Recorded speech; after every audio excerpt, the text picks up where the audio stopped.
When removing the old contacts for the battery from the old key to the new one, be very careful, because these ones, they're very fragile. The smaller one, they tend to break, and if they break, you won't be able to fix your key again.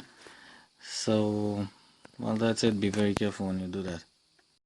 Another thing that you have to focus on is when taking the, I don't know, key remote device thingy from the old key to the new one, you're gonna notice something very strange, but I don't know, Chinese stuff.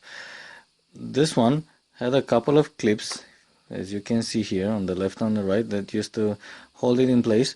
This one, on the other hand, does not have anything to secure it. So when you just, let me see, when you take it and you put it in the thingy here, it just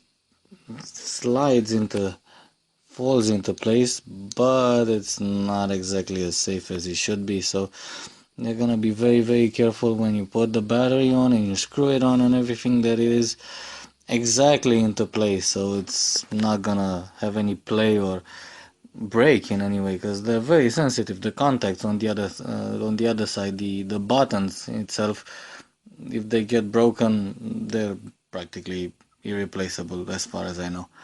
Good. So moving on. Now, something that I found the most difficult and most problematic was, well, let me just show you. You see this? This is the immobilizer chip right here. If you can see it, how it's actually very deep inside the key.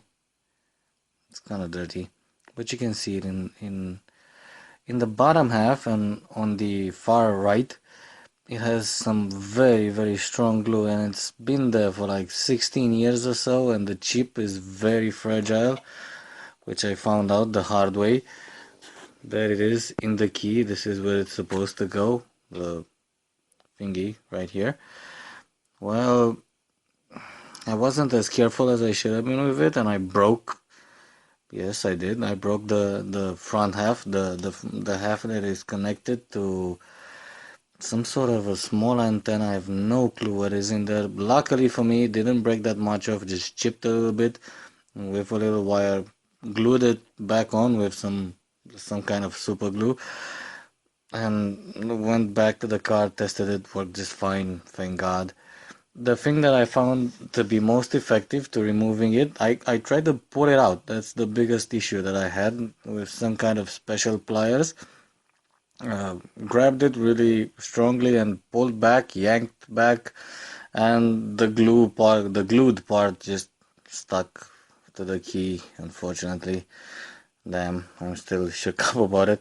The best thing is to cut. This is from here, from the old key, just cut away the side and the front, and just take the immobilizer chip out. Just put something on the bottom half, like a very small flat screwdriver or a short blade, and just put it out gently from underneath. Just don't yank it like I did.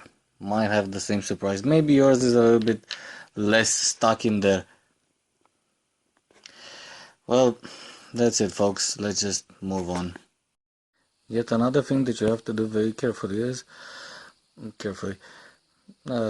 you put the back plate, the back side on, besides checking if everything is cool, like the battery position and the remote thingy and everything, when you put the spring, they're gonna find it has a longer side, uh, which fits into a slot over here, one of the slots, the more forward one, and you put it in this position, and then you twist the back plate once, counterclockwise, so that the spring gets some tension, like towards me. I can't do this with one hand right now, so you have to trust me when I tell you this. You just have to turn the plate once, and then you screw it in. You just don't just put it there, because the spring has no tension otherwise. So as you can see, this is the finished product. Waited till today. I show it to you. Looks quite nice, quite well made. Took a bit to finish it, but I think it got off to a perfect ending. Um, Total cost about $7 for the key, and about $5 to get it cut. cost that much because I had to replace the blade. As you can see, it has a different size. The original blade was cut a bit different than the original key, so I figured it would be better. Actually, the blacksmith figured it would be better, and it wasn't that much expensive also. Um, Things to add. Yes, the back plate has some things that keep the remote in position, so everything works quite well. Tested it yesterday, but the immobilizer has to be glued in well because otherwise it might fall inside. I think the chances are very small, but it's worth considering.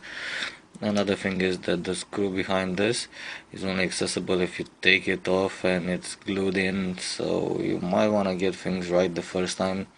Put it on your battery, glue everything well together, because you might not want to open this for a few years, actually as much as the car might last. Well, that's it. Oh, another thing, in case you do, in I don't know, break the immobilizer, which I hope you don't, there might be a quick fix to that, unless you want to pay 100 or more euros to get it fixed at the dealership, get a new key, new immobilizer, get it coded. Just go to the dealership and get the CarPass codes if you don't already have them, as I do. And then get an old key and probably can get it coded at anybody that has an OBD diagnosis interface. Any workshop of that matter. It's not that complicated, as I noticed looking through the menu yesterday. Okay, so that's about it. Cheers.